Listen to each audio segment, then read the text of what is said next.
And now, a cautionary tale about oral hygiene and demonic possession.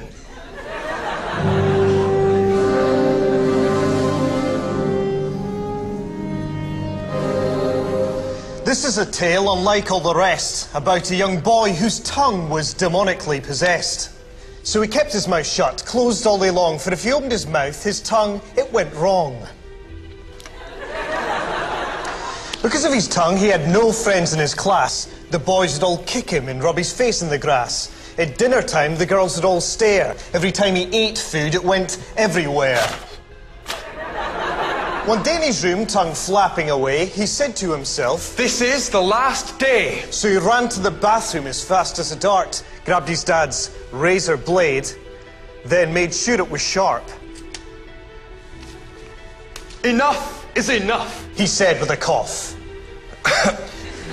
Then uttered the words, "I'll cut you right off."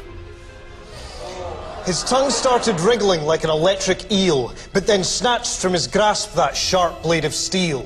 The boy was worried and taken aback, so quick as he could, grabbed another blade from its pack. He opened his mouth. The boy was insane. The tongue just whipped out and did it again.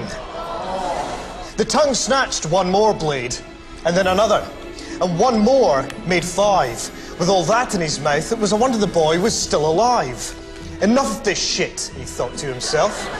I'll tie my tongue down with dental floss off the shelf. He broke off a bit about 10 inches, 16 inches long, then tried to tie his tongue down.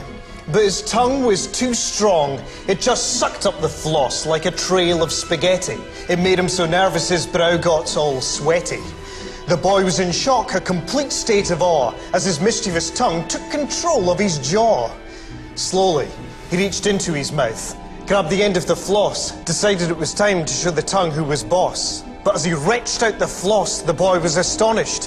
When the tongue took the floss, it tied all blades upon it.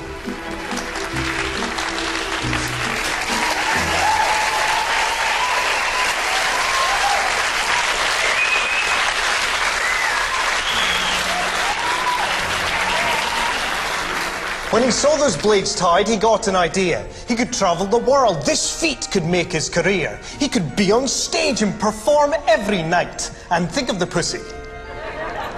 He thought of it all right. The tongue that once upon a time made him cry, he now proudly flashed at passers-by. The tongue that had plagued him his whole damned life could now free him from all his trouble and strife. But as he dreamt of all those things he was needing, he didn't realise he was internally bleeding. He choked, and he spluttered. And then he died. But the worst thing of all, the tongue, it survived.